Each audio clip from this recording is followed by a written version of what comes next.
on the card is the first handicap of this year's festival.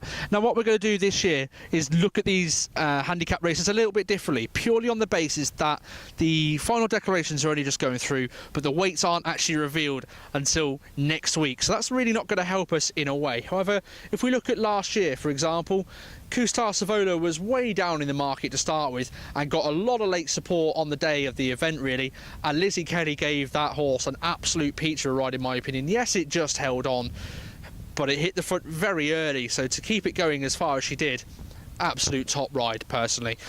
So what we're going to do, we're just going to look at some positive and some negative trends, really, to try and help you find it once the weights come out. I know some people don't look at weights, but I certainly will be.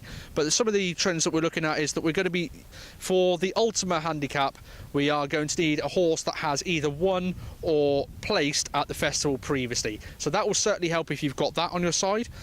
If you've got your novice status still, that is going to help, because novices do tend to have a pretty good record in here as well. If it won on its last start, again, self-explanatory, but that would be a very good thing to have on your side as well. It's likely to come from the top 4 in the betting. Now, yeah, the betting can change all the way up until the off, but if you want to place your bet as late as possible, or you're pretty confident that something's not going to go on the absolute drift, then there is another good thing. Owners to look out for in this race, trainers to look out for in this race are John Joe O'Neill, David Pipe, Alan King and Nicky Henderson. Now these guys have got very good records when it comes to this handicap race, so that's something to look out for.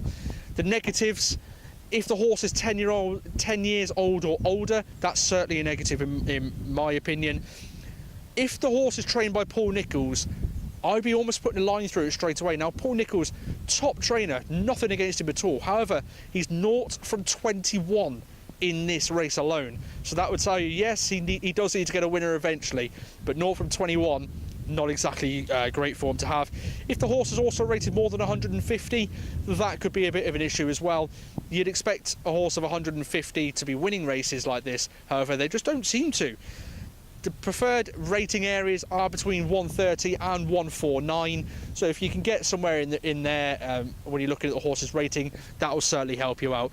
We may do a touch-up show later on once all the weights are revealed, but like I say, for handicaps, we're just going to give you the trends this year, as it's pretty difficult. These handicaps always are anyway, but without seeing the actual full entries and what the weights are, very difficult to actually tip anything up for you.